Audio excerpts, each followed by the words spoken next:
What's up, guys? It's time for another great episode of Clogging Up the Airways with myself, and my special guest this week is Derek Stone, former WWE wrestler, former WWF wrestler.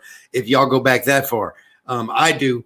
That's what I remember. This guy smashing people back in the 90s. If you're ever a fan as a younger guy, young man, or your 20s, or even now. You'll remember this guy, man. Without further ado, let's introduce Derek Stone. Hey, how's it going, up, guys? Hey, man, how are you? Thanks for having me on. Hey, thanks for coming on, man. This is cool, man. You're an interesting guy, man. So, like, first thing I want to do is you're living in the Midwest now. Yeah. I just moved to Minnesota, as a matter of fact, like 2 weeks ago. Oh, so, really? But yeah, before that, I was back in Colorado, and then I was I'm a traveling man a little bit. Hey, you know? I know that's right. You were living in Leavenworth, my hometown, for a little while, right? Absolutely, yeah. I love Leavenworth. It's a great town. You end up there? I ended up there. I was doing a lot of. I was living in Kansas City at the time, and sure. It was just expensive, and I always kind of liked Kansas a little better than Missouri. And I was spending a lot of time working at the Riverview Rescue there, as a matter of fact. Yeah. So I rescue huskies, malamutes, that kind of stuff. And so it just made sense. It was so much cheaper, and I liked Leavenworth, and so I just moved. And that's kind of how I ended up there. Really not a special story. It was just cheaper, you know? Yeah. No, I understand totally. I live in Overland Park, so. But I mean, I grew up in Leavenworth myself, and then I moved to Kansas City, Kansas. But yeah, no, I understand the expenses. Leavenworth is a lot cheaper to live. It's just a hair north of Kansas City, if the listeners don't know. And also, speaking of the listeners, hey, if you guys want to jump in and shoot a question to Derek or myself, hey, chat line is open. Anyway, so you ended up in Leavenworth. Now you moved to Minnesota. What are you doing in Minnesota, man? What are you doing these days? Yeah, I'm a morning radio show host. So that's awesome. It's kind of not something I ever thought I was gonna. I mean, that's not something that I planned on doing, was moving to Minnesota. I kind of had about a 10-year radio career that was kind of started at the tail end of my pro wrestling career, and I kind of got out of radio, and then just so happened to be needing a job, and somebody that I worked with before said. She's now my boss. As a matter of fact, she had an operations. She's the operations manager. She had a couple of spots open, and she said, "Hey, is this something you're interested in?" And I said, "Absolutely, I'm interested in it." And the money was good, and I like Minnesota a lot. And I'm on 2 stations right now, and I'll probably be on 7 soon. So yeah, it's man, it's that's awesome. Yeah. What part of Minnesota? So I live in Rochester. But my station and the broadcast group that I work for is in Red Wing, which is right by the Mississippi River. So I'm in the lower southeast part of the state. Lower southeast. So is that by Milwaukee by chance, or? It's not that far from Milwaukee. Obviously across the river, but not too far. Yeah. Okay. Right on, man. That's cool. Yeah. That's. I mean, you figure, the entertainment industry is, it's once you're decent at that, I feel like it's a good place to stay. You know what I mean? Kind of gravitate to different things, but they're all sort of interrelated. That's absolutely true. Yeah. Yeah, kind of being able to speak to people and not be nervous from either cameras or audiences, or just be able and then be able to watch your tongue these days. That's a big thing. Sometimes it's not, but yeah, that's interesting. Yeah, did you watch the fights last night? I didn't get a chance to, but luckily I got to see the clip that I know we're going to talk about, that everybody is talking about. Oh my goodness! I did get to see that. So, in your life, have you ever seen more irony in Unbelievable. I can't believe I've seen two broken legs in my life in an MMA cage, and the one that Anderson Silva broke over his leg, and they were identical. Identical. How does something like that, insane. As a fighter, how does something like that even happen? I mean, both fighters are trained to kick so much and to be kicked, right? How does that happen? Is that an overtraining thing? Man, maybe he's been working so hard that he did out of a fracture already and it just snapped, or what? Man, I can tell you that. I mean, I enjoy the calf kick myself. I've utilized it in I don't know, my last 3 fights.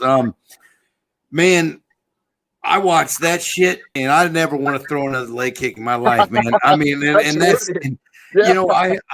I was in a meeting this morning with my coach, my partner, Zach Cummings, UFC fighter, who has taught me the hard way what leg kicks are all about. And this dude said the same thing. He's like, man, he says, I watched that. He said, it makes me want to rethink ever throwing another leg kick in my career. Okay, we lost him. Not a big deal. We will, I'm sure we'll be back on. So let's just elaborate about that a little bit. This kick last night, that, forgive me, I got to make sure my man's getting back on here. 1 second.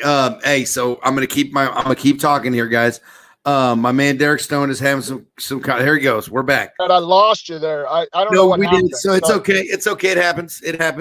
So no big deal.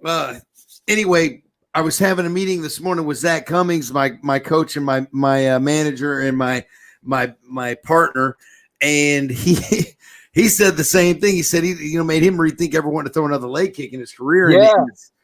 I mean, there's nothing. I mean, if you look at, these are 2 top level fighters. Yeah, right. Exactly.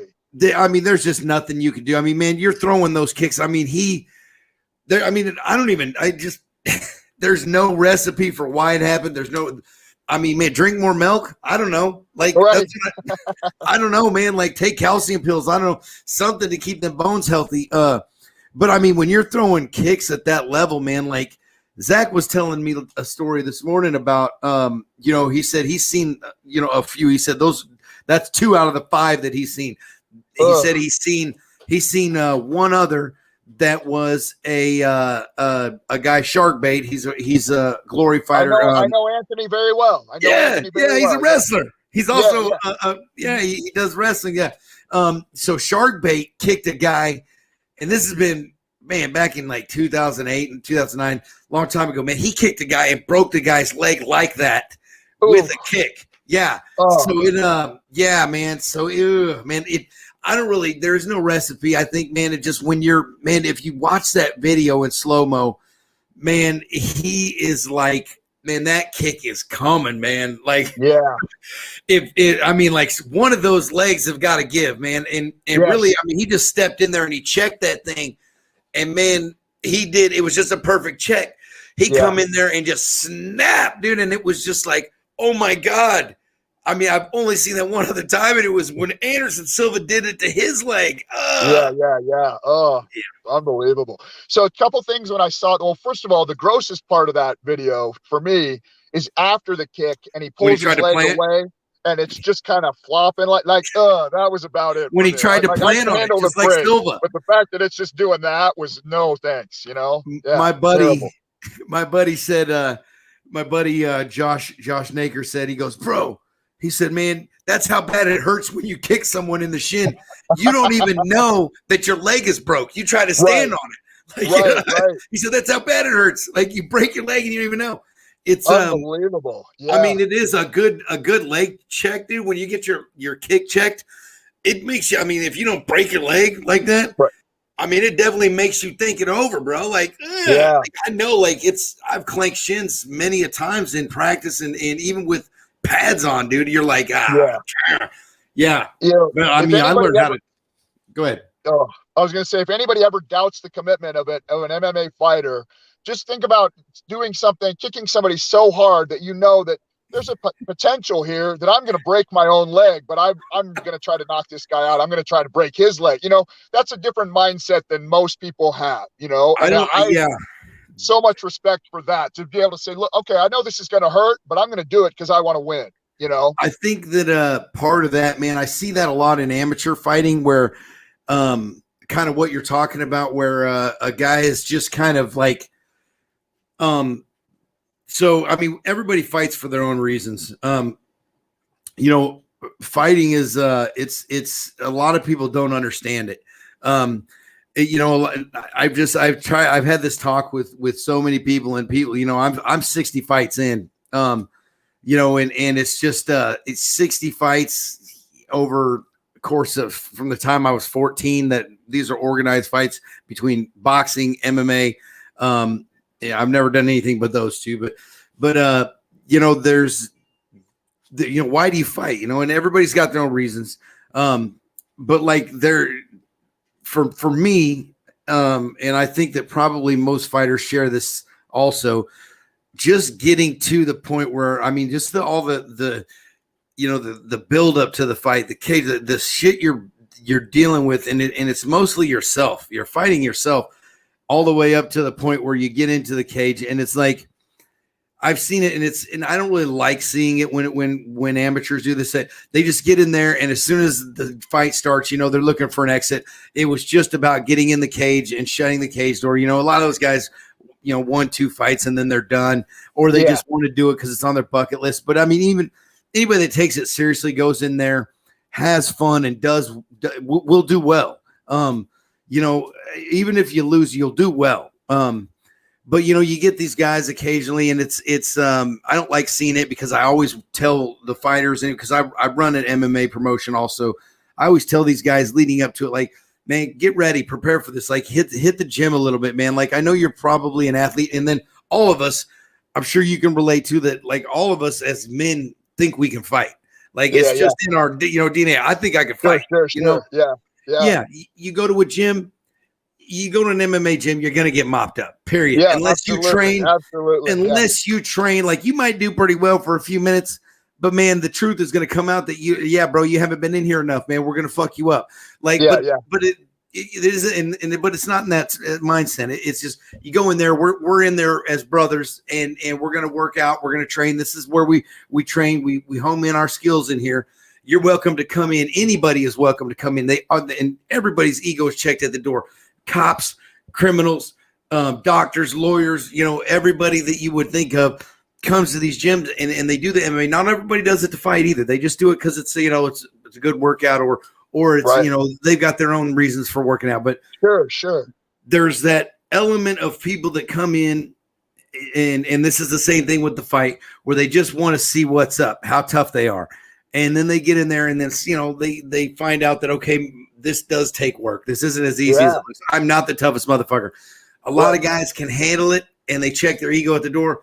Other guys will just stop coming in, and they'll just pretend like it doesn't exist. Right. And then just go on being cocky, you know? Yeah, for sure. You know, I've trained so many people for pro wrestling, you know, and I used to work for Harley Race, and I started his school, and I've just trained so many people throughout the Midwest, and I'm still, to this day, I would always be shocked at how people would come in, and you know, the tryout was relatively simple. It was basically making sure that, okay, this person's not going to die, and they can walk and chew gum, sort of. So maybe there's some potential here for this person to learn, at least. Not obviously now this guy's not going to be the next Rock or Stone Cold or something, but he's going to be a capable pro. And I would have people come in all the time, and, you know, 10 push-ups in, they're like, hey, can we take a break? And I'm like, what makes you think that, you know, look at the physiques of guys that are making money, and even guys that are independent guys that want to be making money, and they're really trying hard. What makes you think that you were going to just not be able to do 10 push-ups and you'd still be able to get to do this? You know, like it boggles my mind. This isn't, we don't take just anybody. Yeah. Right. Yeah, exactly. You know, we'll take anybody in the training room. We'll take anybody in the training room, man. But I mean, this is like anything else, man. You don't get to shine, man, until you've worked. Like, absolutely. And I can tell you firsthand that isn't always how it was, because this sport of MMA, I want to get back to wrestling too. I want to ask you some questions about that, but I want to finish my point on this. So like this sport of MMA is so young, and I have watched this evolve. I've pretty well been involved with it since 2007. Now, obviously it goes back to 1992, but right around 2007 is when it was, it was more available for the common man, because guys like myself and other guys, they could start doing this on a local scale. They had, obviously the UFC's been around since 1992, but not everybody could sign up for that shit. It was, you had to know somebody that knew somebody that knew somebody that could show you this guy that could maybe get you signed up. This was but everybody wanted to do it, but there was just that you had to be connected to even get a shot at even being looked at. Now, the sports evolved. They figured out what doesn't work, what works, all this stuff. But also on the local level, it's evolved into a much better sport. It sucks because, like, Zach and I met with a guy this morning, and not to go too much off on a tangent here on, but like we met with a guy this morning that we're going to have our show in Olathe on June 12th, and this guy was worried about it because we wanted to possibly we were thinking about maybe having a ring grill competition, trying to get this guy he owns a bar and grill, but it's a family oriented bar and grill, and he was worried about the stigma of what the promoters did 10 years ago to this sport, right. And it anyway, so I mean, like, this sport has evolved around that. So now everything's regulated by the athletic commissions, which is good because it requires blood work, making sure guys are healthy. Bro, I fought in a tag team MMA fight. Oh, wow. Yeah, dude. I have been pulled out of the crowd. I fought guys getting pulled out of the crowd. I mean, I've got highlight knockouts and I've been knocked out. Just guys getting in there wanting to duke it out, man. It's so much more of a professional level, even on the amateur level now. So moving towards wrestling. So the pro wrestling scene, man. Tell me how you're still involved in that, right? Yeah, absolutely. Yeah. Let's hear about that. A lot of what you just said about MMA is very, very similar things that are going on in pro wrestling.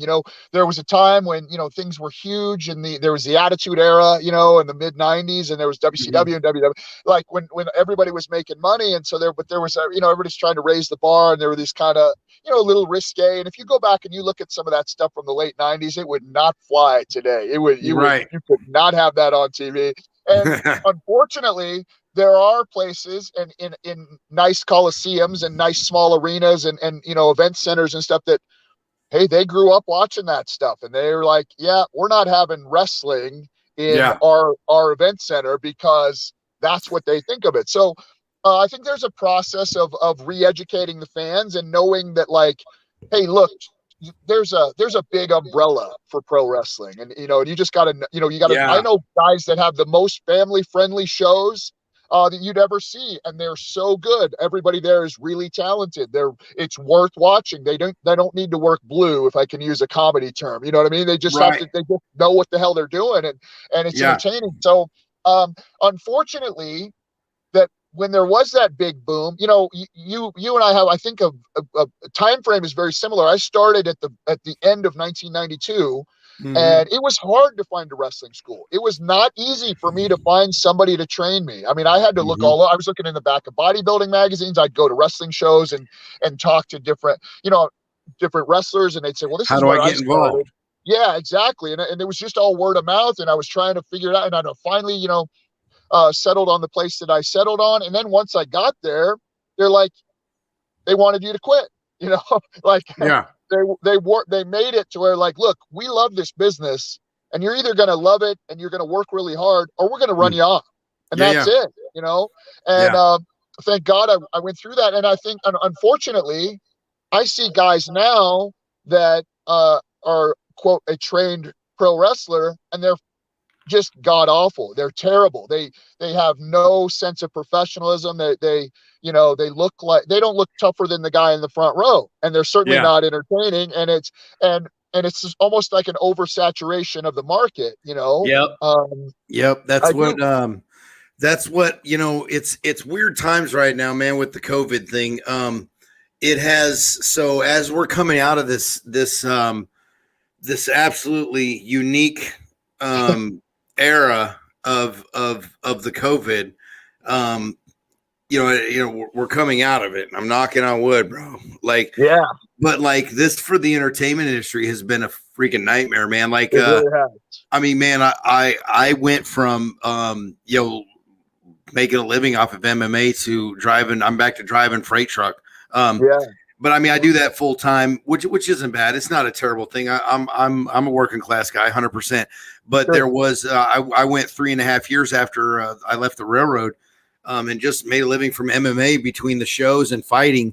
I was making enough to pay the bills, and this COVID thing kind of put a halt on it, and it kind of sucked bad because just for me personally, kind of touching the edge of my career here, like in my career, I'm looking to end it in a little bit. I didn't like the COVID thing, and not to get to be talking too much about myself, but like that's where coming out of this era with the COVID, it's been a unique dynamic, and it has kind of weeded out some of the smaller shows. For sure. I mean, it's still, I don't know, because I see a lot of them scheduling them. There's a lot of these smaller shows that got scheduled. Zach, so myself, I ran the UCL. We did it for 2.5 years. And before that, it was actually, I just had a rough show, October before COVID started. Anyway, I sold my cage to Zach. Zach Cummings is my coach and now my partner. So Zach and I talked about it coming forward. We was thinking about maybe doing something together. We did come to agreement. We've started a business, and it's called Apex Sports Entertainment. Now we're doing our first inaugural show on June 12th in Olathe. Now, I also see these smaller shows that they're the ones that that were doing stuff before the COVID started. They have started making dates again. So we'll see how it kind of pans out. But for the most part, man, the only shows that were running were the ones that could do it without audiences. And that wasn't very many. Right. Yeah, it's been very difficult. I have worked, I've worked for a couple places now, and I am 20 years past my prime. Okay, that's just full disclosure. That's the way it is. Yeah. But I'm still busy, and I still will work for people that I really like to work for. And most of those guys have television obligations, right? So they, we had to get in the studio, and we had to have matches, even though, in front of 10 people in a studio because of COVID restrictions. But yeah, they had television commitments they still had to make. So you're absolutely right. Those are the people that are still working and have been. But if you're trying to make a living off of a live crowd, I feel really bad for you. Yeah, it was just nothing. There was no doing it. Yep. Yeah. So even with this one, we only got 50% capacity. So which is okay, because we found a really awesome venue. I can't announce it yet. All I can say is it's in Olathe. Awesome. So it's a really awesome venue that this 50% capacity thing is not going to hurt anybody. I can promise that. So it's a big wrestling center. So so we're excited about the show coming up, man. What are you can you tell us, are you working with any actual, any wrestling leagues or anything right now, or can you? Yeah. I spend most of my time working with WLW, which was started by Harley Race. That's down to their main operation is out in Troy, Missouri, which is just outside of St. Louis. And I work for those guys about once a month, maybe, twice every 5 weeks or something like that, depending on how their schedule works.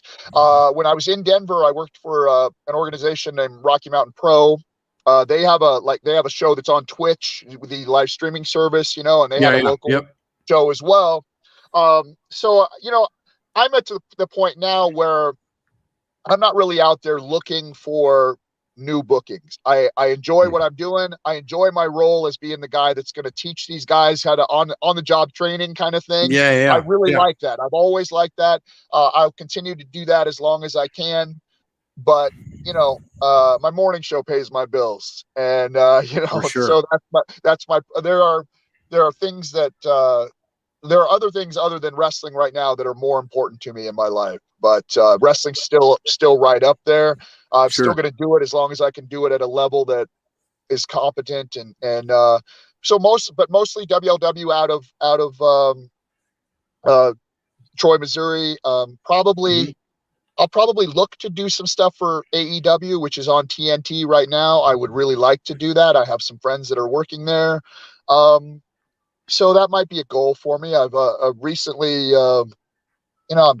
it's funny. I'm one of these guys that my shape is a roller coaster. I'm in great shape right now. Mhm. 6 months ago, I was in horrible shape. Right. So I'm almost 50. If I can keep in good shape and keep not get any more major injuries. I mean, I have 5 ruptured discs in my back. I have a rebuilt ankle. Both my shoulders need to be replaced. You Yeah, know, career athlete, man. yeah, you get to the point where, man, do I need one more injury? I think I'm good. Yeah, I've got all those too, bro. Like I got all these things that 60 fights later, and all the rolling and the sparring I've done, and Yeah, just absolutely. I've been broke, and so many times, and yeah, just the injuries. Like, yeah, I mean, I've got a shoulder probably needs surgery, but I just don't. I'm not really.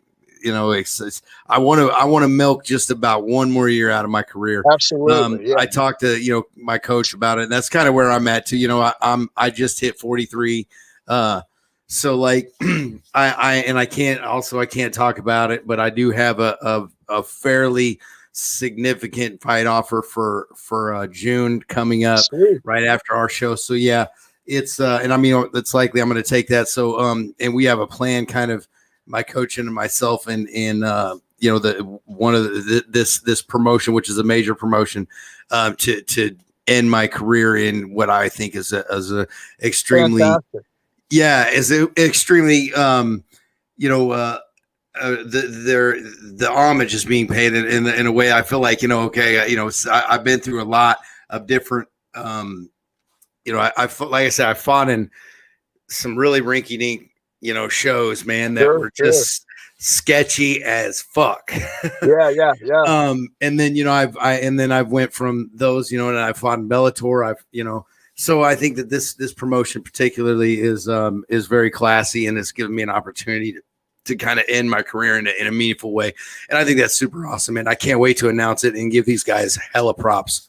Yeah, So man, that's awesome, dude. That's great. Yeah, no, not a lot of folks get to go out the way they want to go out, and that's great.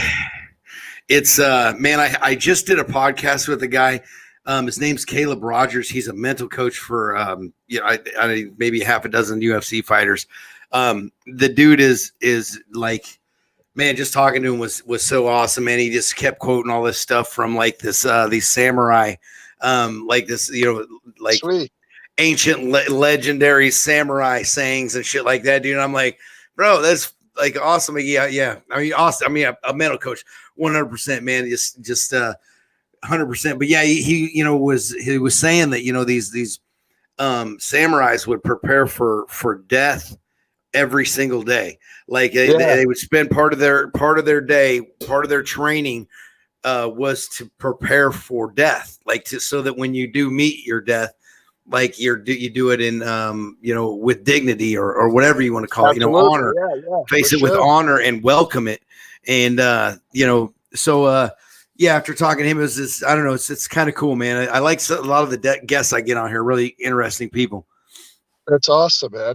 I can totally see that. Is that you're mastering your own destiny in a certain way. You know what I mean? You're saying, look, this is going to happen. It is an inevitability, but how I treat it and how I handle myself, that's up to me. And then that takes the fear away from it. Right. I feel like now I'm not I'm not afraid of things that can happen in the ring because I feel more in control there than I do anywhere else in the world because I prepare for life there more than I have anywhere else, you know? So it makes The only sense. place that I'm not when I don't hurt is when I'm on the mat rolling.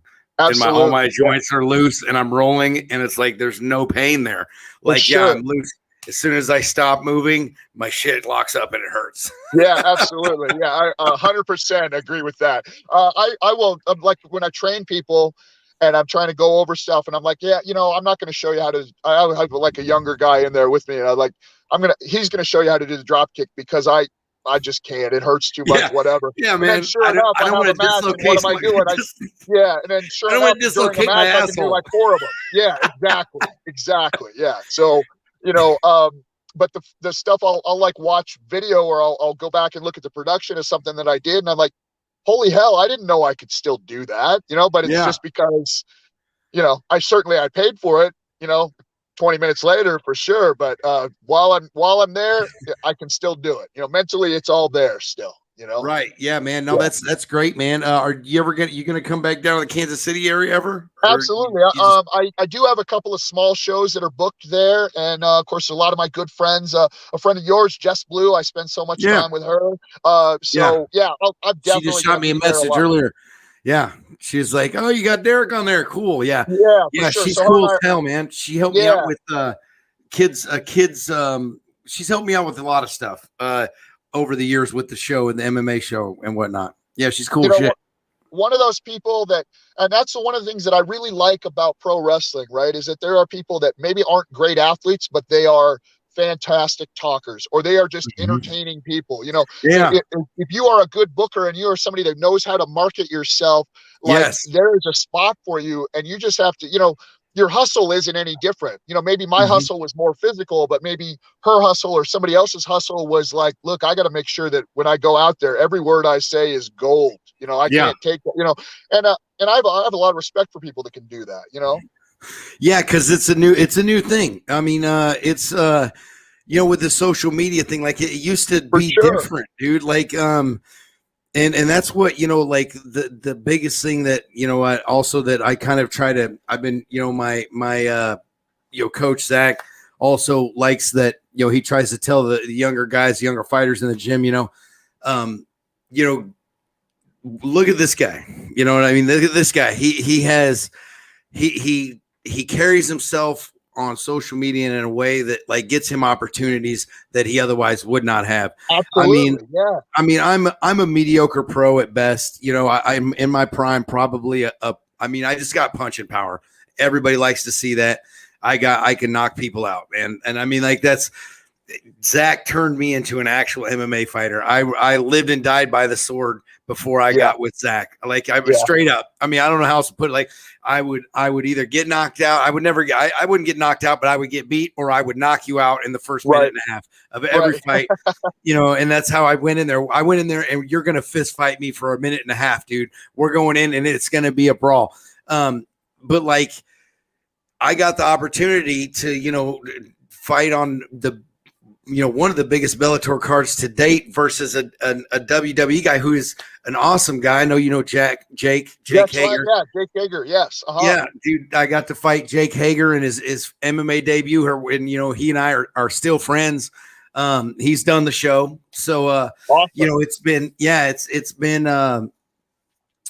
this is like what I teach them. Like you want to winning trumps all.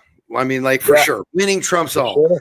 But you gotta, you can win and still not get these opportunities like I got. All right. I was a 1-on-1 pro that, got this opportunity to go fight on this huge show with 40,000 people in LA, meet Chris Pratt and fight in front of Chuck Liddell and Tito Ortiz, because of the way I would promote myself on this using social media. And then, the following that I had. So, and then just kind of this is a thing like what you're just saying. I think that touches on a great point that, entertainment is entertainment. Winning trumps all. Yes, that's always entertaining to watch, but like you gotta do that a little bit extra stuff, and that social media makes it a lot easier. Certainly does. Yeah, for sure. Well, hey, we are getting up to the 34-minute mark. I'm going to get yelled at by MMA Futures if I go too long. So, all right. Yeah, Derek. So, man, so any shout outs, anything like that, man, now's the time, homie. Yeah, definitely. Well, first of all, you can check me out every morning on KCUE. That's Bluff Country. That's up in, if you're a classic country fan, you got to tune in. Okay. So that, but also WLW, you can go to harleyrace.com or you can go to WLW.com. Those guys are running, they're on like 4 or 5 different markets all throughout the US. It's a small, but really, really talented promotion. Also Rocky Mountain Pro. So go check those guys out too. Awesome, man. What's that? Sorry. Some of those, the thing about you're going to see is that I can guarantee you on either one of those shows, Rocky Mountain Pro or WLW, you're going to see guys that in 5 years from now, you're going to be seeing everywhere. So see them now. Absolutely. And get a following for those people right now. Because I can guarantee you'll see them very soon. That's awesome, man. Man, get with me when you get back to KC, man. Let's man, if you're in town for the June show, man, I'll get you a couple tickets, man. You can come watch the MMA shows. Absolutely love that. I haven't been to an MMA show for probably 2 or 3 years. I'd love to. Thank you. Yeah. Awesome, man. Awesome. Well, we're gonna cut it off now. All right. Hey, peace out, Derek. Good talking to you, man. Thanks for being on the show, brother. Anytime, man. Anytime you need me, give me a buzz. Okay? Alrighty. Yep. All right, that was Derek, my man Stone. Interesting guy.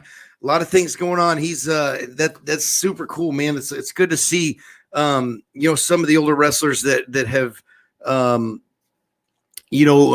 wrestling, like he was saying, kind of has a stigma about it where they're, I don't know, I watched The Wrestler. I had no idea that some of the things that the wrestlers go through and whatnot, psychologically, and I'm not saying that Derek has any problems with his psychology or anything like that. He seems like a really together guy and super awesome guest.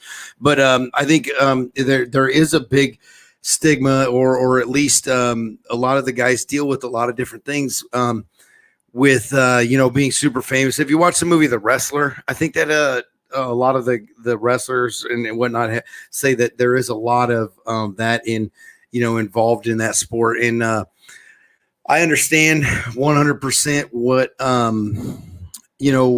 guys go through when, they have they're in a situation where they're very popular, very experienced in they're in what they do. And then they are, put on a stage that is huge, and thousands of people come to these shows and watch you, and you get to entertain them, and then get to a point where you're not in that situation anymore, and it's hard. It's like a super high, and you've got a super high, and then you've got to deal with like life after that high. I guess I can't explain it any better. Just for instance, with me and Bellator, I got a chance to do what I loved and always dreamed of, and then the next day that falling, it's just not. You don't ride that high for long, and then a lot of these guys have to deal with life after wrestling, and I think that it's tough. It's great to see my man Derek, man, doing so well. He's a super happy guy. Sounds like he's got it, got life by the horns, and that's good because not all those guys do that. So hats off to him. Anyway, so I'll be on here for another rant here soon, next week, somewhere in there. Just keep in touch. Hey, subscribe to my channel. Follow me on Facebook, follow me on YouTube. And the Apex show is coming up on June 12th. Get with me or any of us at Glory MMA, and we can get you some tickets and whatnot. All right, guys, I'm going to jump off here. Peace out.